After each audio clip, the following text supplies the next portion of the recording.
I am so honored and pleased to be here with you this morning.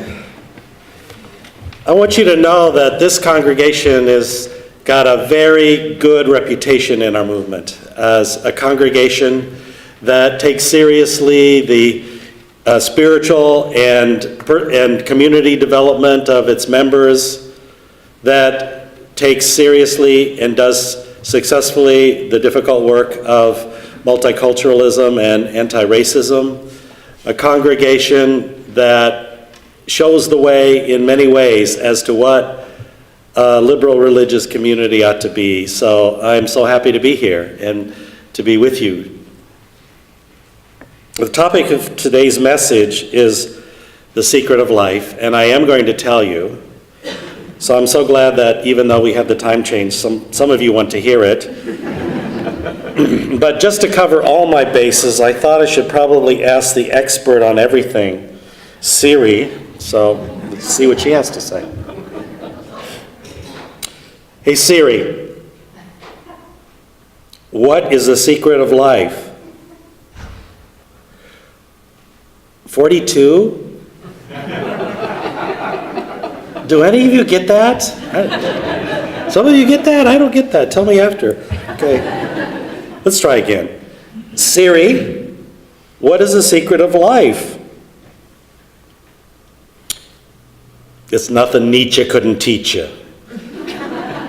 Get serious, Siri. All right, let's try again. Siri, what is the secret of life? Try to be nice to people. Avoid eating fats. Read a good book every now and then. Get some walking in. And try to live in harmony with people of all creeds and nations. Well, that's starting to sound right. That is close to the real secret of life. And so now I'm going to tell you, I'll give you a chance to get your pen out in case you want to write it down. Okay. The secret of life is love. The secret of life is love. The 20th century Unitarian minister, Waldemar Argo, put it well. He wrote, "An eternal verity abides beneath diversities. We are the children of one great love, united in one eternal family." That's the secret. That's the secret. That we are all the children of a single great love. Or, as is written in the Christian scripture in the first letter of John, God is love. Some of you just flinch because I used the G word. See, in my view, existence is a constant and exuberant act of giving birth to being. Being is being born in every split second. That the universe is constant creation and constant relationship. It's love. The secret of life is love at every level that we can think of. So yeah, God is love. Now, if you don't like that G word, try something. Simply substitute the word love with a capital L in your mind when you're having these conversations about God. You know, you'll find much more agreement on these theological issues than you might have thought. If you just do that little translation in your mind, God is love. And, you know, if it doesn't work, then maybe the person you're talking to isn't talking about God, if there's hate there, if there's separation there.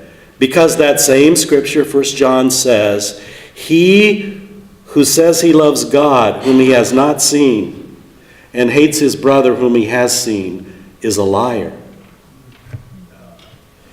So love, God, is the integrating force in the universe, bringing about everything there is in this constant act of interchange and creation.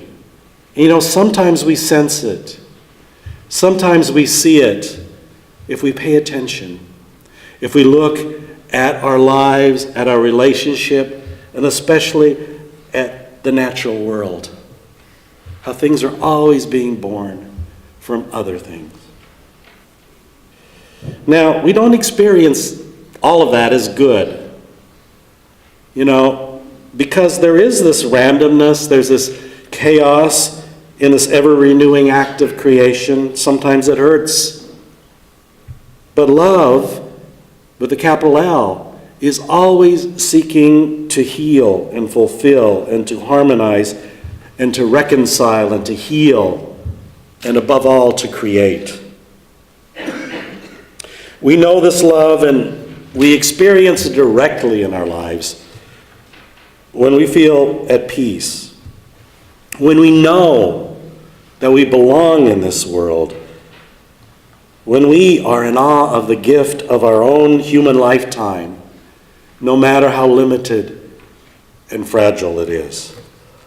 Now, English, according to linguists, has the richest vocabulary of any language. It has to do with lots of invasions in the British Isles. But our language is impoverished when it comes to speaking about love. Other languages like Greek, have different words for different aspects of love. But there's some wisdom in that one word, because I think all aspects of love are finally divine. I have a teacher, Gerald May, who said that all desire is finally a desire for God. All desire is finally a desire for love with that capital L. So let's not denigrate that romantic and sexual love of Eros, because if you read the love poems to God of medieval Christian and Sufi mystics like Rumi, for instance, that you'll find plenty of that erotic energy directed at God. And if you have ever seen a picture of Bernini's statue of St. Teresa at prayer, look at her face. It looks like she's having an orgasm. That energy of love is one and can be that ecstatic experience that comes from joining. Friendship. How could we survive without the love of friendship? Of people who cared about us, of people who enjoy being with us, of people who take our well-being to heart. And what about parental love? Imperfect as it is, it also gives us the gift of life and establishes us in this world. In Buddhism, there's metta, loving kindness, which is friendliness and compassion for all beings. It's similar to agape in Greek, the highest form of love. Love given to all. And that usually needs to be nurtured. Even though we feel it, we know it, we can't always do it. We are the children of a great love. And so we're meant to love each other. We need to love each other. We have this mammalian brain. It's wired into us. But we don't always do that, do we? My newspaper this morning was full of hatred and violence and indifference and greed and cruelty and war. When I think about it, what makes sense to me is that underneath all that is this fear, this sense of needing to protect and to ward off, which can lead us to do horrendous things as human beings. So, where does that love come from? That fear come from? Hurt. We've been hurt. We have all been hurt. But that same letter in 1 John says, perfect love casts out fear. So the answer to fear is not protection, but more love. You know, we're bound to be hurt. Everyone we love is bound to hurt us sometimes, starting with our parents. And we know that we at some point must lose everything and everyone that we love at the moment of our death. And in the realm of human beings, love is imperfect. But think about it. Doesn't that make love even more necessary? The tragedy is that so many of us build a fortress of psychological and interpersonal protection that becomes a prison. And you know, the tragedy is it does not lock out the danger, it just intensifies the fear. It breaks my heart. Because to love is to be vulnerable. Not so easy, is it? In order to allow ourselves this love of being vulnerable, of taking the chance of being hurt, we need to develop an inner strength. Not a strength of force, not a wall, but an inner strength. And that inner strength comes from the ability to love ourselves. Now, that can be a New Age cliche, but what do I mean by that? What I mean is knowing really deep down that we do not need to do anything to earn the right to breathe air on this earth. That we do not have to amass a list of accomplishments or meet other people or society's expectations to be worthy, to be children of that great love, to be children of God. That is a given from the moment we drew our first breath. And if we can know that, then we can have the strength to risk the hurt that comes from loving. Now, a lot of people are what they call spiritual but not religious, and they really stay away from any kind of organized religion. This is especially true of people in their late teens to mid-30s, the so-called millennial generation. Church just doesn't have a very good name for them because of, well, some good reasons. So it's understandable that they seek to create their own spirituality with a yoga class here, a meditation class there, a crystal retreat here, shamanistic thing there. Because there is this hunger for fulfillment. But you know, we cannot be spiritual by ourselves. It just doesn't work. We are evolutionarily programmed to need to be with others. As a species, we are not fully human unless we are in community. You know, we are primates, let's just put it that way. We need to be rubbing up against each other in order to be who we were intended to be.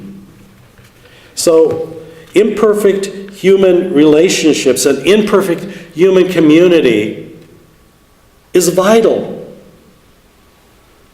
Isn't that the job of our religious communities?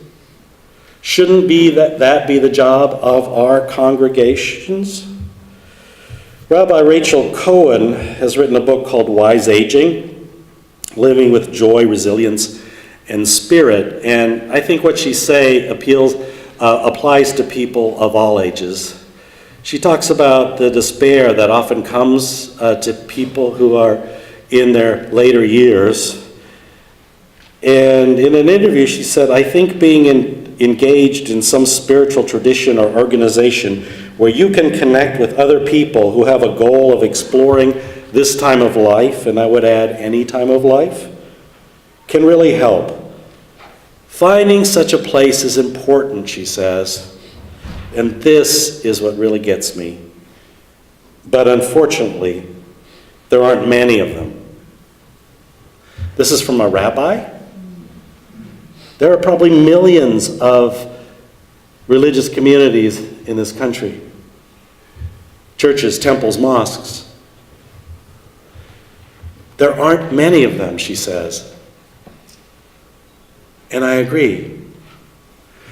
But our congregations, this congregation, can be that place. And what could be more interesting? What could be a greater adventure than that for this congregation, every one of our Unitarian Universalist congregations, to be a house of love? You have done some amazing work lately in having these sacred congregation conversations about owning your mission. So what could be more important as you do that than acting out the love that helps to heal the world? What could be more important than bringing that love into people's lives when they desperately need it? Because that is a great adventure. And that is what we all need. To be seen, to be accepted, to be encouraged, to be what we could be as human beings. This is something I'd like you to think about. Every single soul that comes through this door for the first time is a wounded soul. You know, people don't change their morning routines on a whim. There is almost always some kind of crisis in their lives that seeks the healing power of community. Think back to why you came. It may be something as routine as a move where people have left all of their friends and networks behind, and they're desperately needing to make new connections. It may be a great loss, a bereavement, a broken relationship, and they need a place of comfort where they can be with others and be reminded that life is worth living. Maybe it's a deep crisis of doubt, a deep crisis of faith, where they've left a religious community that has damaged their soul, but cannot be without a place that tells them good news, that they yearn for a place that actually accepts them for who they are. Every one of those souls that walks through here is a wounded soul that can be made whole by the love of this community. And I said that, be made whole. Not perfect. There's a difference between wholeness and perfection. Because we human beings, with our human communities, will never be perfect. And maybe that's why we need to love and be loved and to forgive, to be imperfectly whole. Because we love, we are deeply connected. And that sounds wonderful. But what it means is, in ways too profound for us to ever see the depths of, is that everything we do or say, whether for good or for ill, makes an impact that we cannot even measure on the lives of others in this world. How much more so is that true in this community where the flowering of each human soul and the healing of the world is your purpose? Dear friends, love one another. And love the stranger that comes through these doors. May it be so. Amen.